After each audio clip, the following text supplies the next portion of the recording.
One of the amazing things about the nighttime is that the nighttime is very special whether you're a believer or not. One of the things that psychologists often discuss is that nights are usually considered a spiritual time. So they talk about how usually people are more willing to share and they're usually more in touch with their feelings and their emotions at night. And this is why you see when people go out on dates and stuff like that, when do they usually go out? During the day or at night?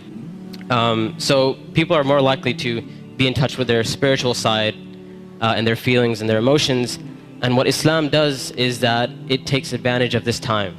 So while other people are busy doing other things, a believer takes that spiritual time and they take that emotional time and they devote it to their Lord. And one of the things that the scholars often talk about is that the night is a testimony of a person's love. So whatever a person loves, you'll see that they'll usually devote their night to that. So if a person's only concern in life is to have fun and party and maximize pleasure, they'll spend their night trying to do that. If a person's concern is their afterlife and their love for Allah, then they'll spend their night in concern about their akhirah. And they'll spend their night devoted to Allah Azza wa Jal. As Allah Azza wa Jal said, وَالَّذِينَ آمَنُوا أَشَدُّ حُبًّا لِلَّهِ. That those who believe, they're stronger in their love for Allah Azza wa Jal. It's no secret, it's no surprise that our ummah today, our nation today, is not doing too well. And I hate to be negative, I hate to be negative about issues, but this is just a reality. And the point isn't for us to become depressed and say we're a goner and there's nothing we can do. The point is, how do we bring ourselves out of this situation, and how do we become like the companions radiallahu ta'ala anhum? And this is why one of the things that is often said by the classical scholars and even scholars of our time is that if we want to rectify this ummah, if we really care about this ummah, we really want to change this ummah, then we will not be able to do it except that which changed the beginning of this ummah.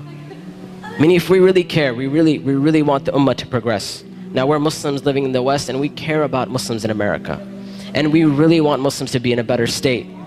Then we have to look at the sunnah of the Prophet ﷺ and how the companions did it. And it is in that we're going to find our ummah come to life. And the thing about the companions, like I mentioned, is that what they had and what is missing from our time is that attribute of going above and beyond the bare minimum. Ibn Abbas radiallahu ta'ala anhuma, he says about the companions, he said, I did not see a single companion. He said, I did not see a single companion except that they would take something from the night. Meaning they would pray some type of qiyam al-layl. And one of the most oft questions I get from young people is, you know what, my iman is just not doing too well.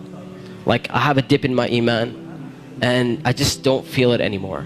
Or a lot of times people who start practicing Islam, they'll have this iman high and they're doing really well, and then a time will come where they'll be like, it just doesn't feel the same anymore. Or a lot of times reverts and converts will say, when I first became Muslim, it was the most amazing experience of my life, and I want that back. I want that experience back. And one of the first questions I ask these people is, how is your connection with Allah? How is your qiyam al-layl? When was the last time you got up in the middle of the night or in the last third of the night to pray to your Lord? And if the answer usually is, well, I don't really do that. I just try to do my 5 daily prayers. I'm just happy if I can get that in. And I tell them, I say, listen, if you're cutting off your connection with Allah, how are you going to get better? You can't expect your iman to just get fixed all of a sudden on its own. It's not going to happen. You have to take steps for you to become a better Muslim. You have to take steps to reach that level of iman. When it comes to qiyam al-layl, one of the advices I often give, and I give this advice because this was the advice given to me by my teachers, is if you want to pray qiyam al-layl, all you have to do is just try it. And I'm not talking about spending a third of the night praying or half of the night praying. I'm saying get up 10 minutes before Fajr. Just 10 minutes before Fajr. And we know the Prophet ﷺ told us that it is the last third of the night where Allah Azza wa Jal comes down to the lowest parts of the heaven and He asks, He says, which one of my servants is seeking my forgiveness that I may forgive them? And which one of my servants is seeking my mercy that I may be merciful for them? Which one of my servants is asking of me that I may give to them? And that third of the night is still there in the last 10 minutes before Fajr. So all I'm saying is wake up 10 minutes before Fajr.